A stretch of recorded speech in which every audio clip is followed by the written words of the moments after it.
If you've been feeling foggy, reactive, scattered, or easily overwhelmed, your nervous system might be working against you.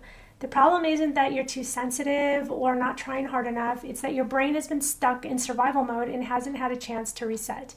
Hi, I'm Lisa Andy Garcia, and I help people optimize their brain health so they can feel calm, focused, and productive. And if that sounds like something that you want more of in your life, go ahead, hit that subscribe button, and click the notification bell so you don't miss any of the tools and education that I am sharing each week.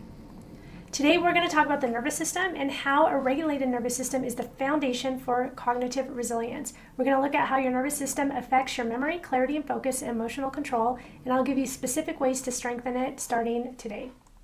So let's start with what the nervous system actually is. Your nervous system is your body's internal operating system. It's constantly scanning your environment and internal state, asking one critical question: am I safe or am I in danger? And based on that answer, it adjusts your heart rate, your breathing, digestion, hormone production, immune function, and brain activity. If your nervous system senses safety, you move into the parasympathetic state, which is rest, digest, and repair. And this is where clarity, creativity, and healing happen. But if your nervous system senses a threat, whether it's emotional stress, inflammation, blood sugar drops, or trauma, it flips into sympathetic mode, aka fight or flight. Your body becomes wired for survival, your heart rate rises, your pupils dilate, and your prefrontal cortex, the part of your brain responsible for logic, decision-making, and impulse control, start to shut down. And when you stay in that fight or flight state for a long time, it leads to cognitive burnout. And here's what that can look like. You can't focus even when you're trying. You're easily startled, anxious, or irritable. You forget words, lose your train of thought, or feel mentally offline. You can go from 0 to 60 emotionally and then feel exhausted afterwards. You feel like your brain is constantly buffering. The nervous system is designed to be flexible, and you should be able to shift between stress and calm when needed. Okay, so it's important to be able to experience both states, but you need to be able to be resilient and go back and forth. And when that flexibility is lost, and when your baseline becomes reactive or numb and you're basically just living out of your brainstem, then everything from your energy to your memory to your emotional resilience starts to suffer. The good news is that your nervous system is highly trainable and you can teach it to feel safe again. And it's all about safety.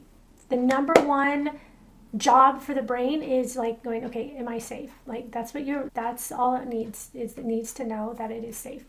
So number one, daily co-regulation. So your nervous system is deeply relational. That means that we are biologically wired to regulate better when we are in the presence of others who feel safe. So if you feel overwhelmed or stuck in a loop, try talking to someone calm, not necessarily to vent, but just to connect. And that connection sends signals to your vagus nerve that you're safe, which turns down the stress response. So we do have like mirror neurons, and we kind of take on the emotions of other people. So if we can be around people who are safe, then we can also feel safe. Number two is sensory anchoring.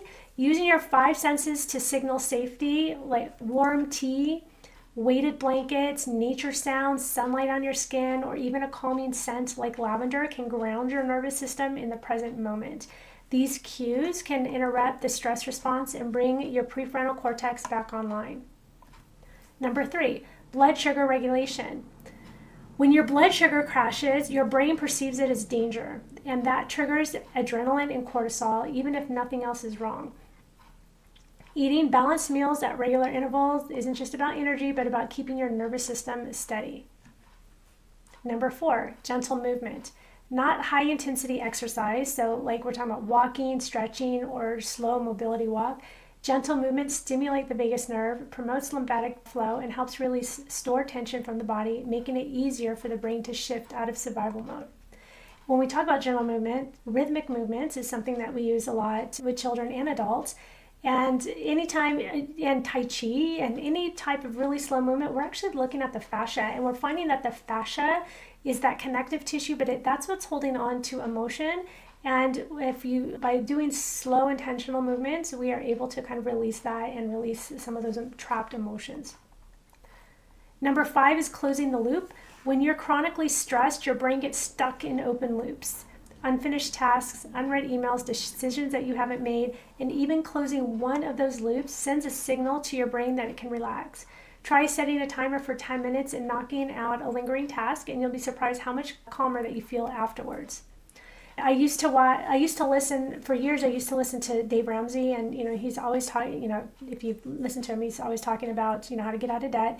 And this big strategy is you take your debts and you order them from least to greatest, and you knock out the small ones first, because every time that you finish a small task, you have like a dopamine hit, and it's like a reward, like, yay, I did that. Because if you start with the big one, it might take you forever to get to the big one. Like, you don't want to pay off your house first before you pay off your little bills. Like, you get all the little stuff out of the way, and then you can whittle away at the house or whatever. Your nervous system health isn't just about calming down, it's about building resilience. It's about increasing your brain's capacity to handle stress without breaking down.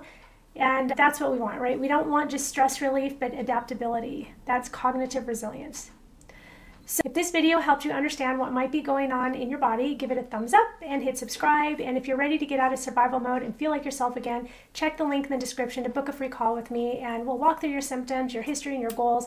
And I will help you map out a plan to support your nervous system and rebuild your mental clarity from the ground up.